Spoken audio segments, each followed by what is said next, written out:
Suheldev Bharatiya Samaj party के प्रदेश महासचिव शिवेंद्र बहादुर सिंह ने कहा कि सुभाषपा के एनडीए में शामिल हो जाने से निसंदेह पूर्वांचल सहित समूचे बिहार में एनडीए के लिए मजबूत स्तंभ का कार्य सुभाषपा करेगी और 2024 के लोकसभा चुनाव में नरेंद्र मोदी को तीसरी बार प्रधानमंत्री बनाने में निर्णायक भूमिका निभाएगी। रसड़ा में प्रवास के दौरान शुक्रवार को पत्रकारों से वार्ता करते हुए शिवेंद्र बहादुर सिंह ने कहा कि षड्यंत्र के तहत विपक्षी दलों ने अपने गठबंधन का नाम इंडिया रखा है। सिर्फ इंडिया नाम रख लेने से पूर्व में किए गए भ्रष्टाचार का दाग नहीं धुल सकता है। एक सवाल के जवाब पर श्री सिंह ने कहा कि आजमगढ़ लोकसभा के उपचुनाव में हार के बाद सुभाषपा के राष्ट्रीय अध्यक्ष ओम प्रकाश राजभर ने अखिलेश यादव से अपील किया था कि वे एसी से बाहर निकलकर कार्यकर्ताओं एवं आमजन के बीच में जाएं, किंतु उन्हें यह बात इस कदर नागवार लगी कि अखिलेश यादव ने सुभाषपा को तलाक दे दिया था, जो सुभाषपा के अलग होने पर अब अफसोस जाहिर कर रहे हैं, जिसे जनता सबक सिखाएगी। शिवेंद्र बहादुर सिंह, प्रदेश महासचिव सुभाषपा व आजमगढ़ मंडल का कोऑर्डिनेटर और बाबा रामदल ग्रुप ऑफ कॉलेज का व्यवस्थापक। देखिए, ये विपक्षी पार्टियों का प्रयत्न है और इस तरीके से है कि अभी एक दिन टीवी डिबेट में कांग्रेस के प्रवक्ता सुप्रिया सुले ने से जब पूछा गया कि इंडिया शब्द का पूरा आप अर्थ बताइए, इसका पूरा मीनिंग बताइए, जो शब्दों का है आपका पूरा उच्चारण करिए, तो इसका उच्चारण तक नहीं कर पाई।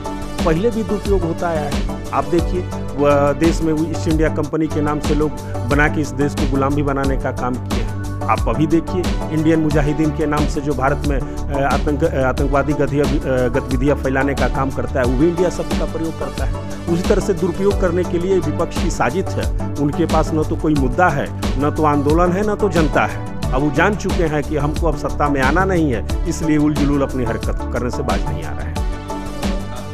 ये भारत को नुकसान पहुंचाने का काम कर रहे हैं और कहीं न कहीं भारत को डिवाइड करने का काम कर रहे हैं। और इस शब्द से जो राष्ट्र जिसे संबोधित होता है, कम से कम उस नाम से तो चुनाव में नहीं आना चाहिए।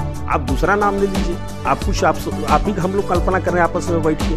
आखिर एक आप विपक्ष बना रहे हैं जिसका नाम इंडिया रखेंगे, तो आपके विपक्ष में जो आपके खिलाफ जो राजनीति करेगा, उस शब्द का कैसे प्रयोग करेगा? अपने देश के खिलाफ तो करेगा नहीं। इसका मतलब कि आपके पास कोई मुद्दा नहीं है। आप चाहते हैं कि हम ऐसा नाम रख लें जिस तरह से मोहम्मद गोरी ने गायों को आगे करके पृथ्वीराज चौहान को हराने का प्रयत्न किया था। उसी तरह से ये विपक्षी लोग आज इंडिया नाम रख के चाहते हैं कि हम इसके ढाल पे आज जीत जाने का काम करें, लेकिन ऐसा होने वाला नहीं है। भारत की जनता जान चुकी है, ये सभी लोग ये संगठित गिरोह है, ये परिवारवादी पार्टियों के गिरोह लोग हैं जो एक दिन सत्ता पे काबिज होंगे और सबको अपने अधीन करने का काम करेंगे।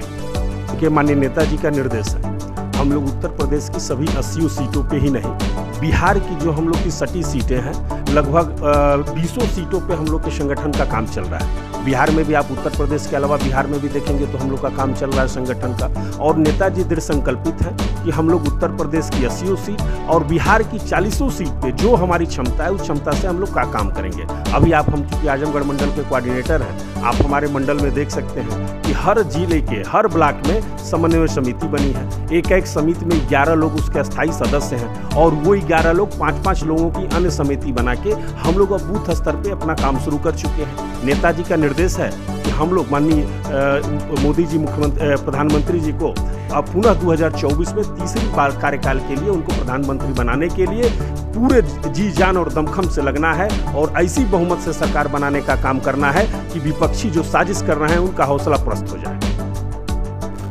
समाजवादी पार्टी के मुखिया ने एक पार्टी के हित में अपना कदम उठाने का जो प्रयास किया है, काफ़ी लेट है। नेताजी जब उनको कहे थे कि एसी से बाहर आके आप काम करिए, तो उस समय उनको परिणाम नहीं मिल सकता था। उत्तर प्रदेश में माननीय ओम प्रकाश राजभर से मजबूत उनको कोई दोस्त नहीं मिल सकता था, लेकिन उन्होंने एक नहीं सुनी। आज वो अपने कार्यकर्ताओं को कह रहे हैं गांव में जाने के लिए, विकास कार्यों को बताने के लिए, और जनता पीछे से ये कह रही है कि यही कार्यकर्ता थे जब समाजवादी पार्टी सत्ता में थी तो ये आम लोगों को प्रताड़ित करते थे, गरीबों की जमीन पे कब्जा कर लेते थे, वहाँ पे न्याय के लिए लोग दर दर भटकते थे, थाने पे इनके कार्यकर्ताओं का कब्जा हुआ करता था। तो लोग उसको याद भी कर रहे हैं। जितने इनके कार्यकर्ता घूमेंगे, लोग पुरानी बातों को याद करेंगे और माननीय अखिलेश यादव जी जो मुहिम लेके चले हैं वो पूरी तरह से उसमें असफल है। तो आप देख ही सकते हैं, अगर ये माननीय अखिलेश यादव जी अगर उस समय अपना कार्यकर्ताओं के बीच में रहते, आजमगढ़ के उपचुनाव का देख लीजिए, उनके चचेरे भाई चुनाव लड़ रहे थे, माननीय नेताजी श्री ओम प्रकाश राजभर जी लगभग हम जैसे 500 नेताओं को लेके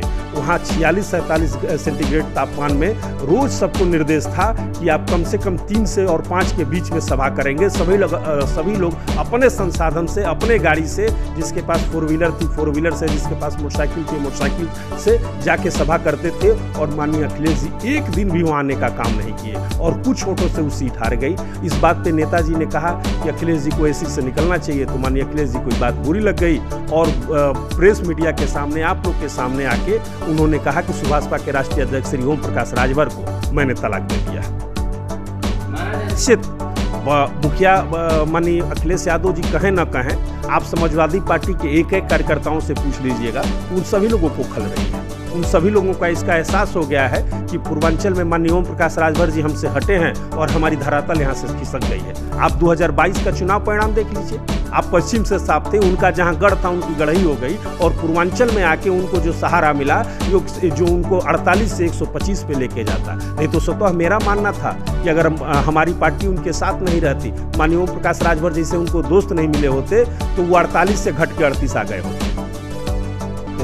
अब्बास अंसारी जी हमारे पार्टी से विधिक रूप से विधायक हैं, लेकिन वो नेता समाजवादी पार्टी से हैं। आप देख लीजिएगा, जो हम लोग को 17 सीट समझौता में मिले थे, उसमें जबरदस्ती माननीय अखिलेश यादव ने अपने प्रत्याशियों को उतारने का काम किया। अभी रचना में भी आप देख दिए होंगे कि उनके नेता थे महेंद्र चौहान, जिसको अखिलेश जी ने जबरदस्ती यहाँ से टिकट दिया था।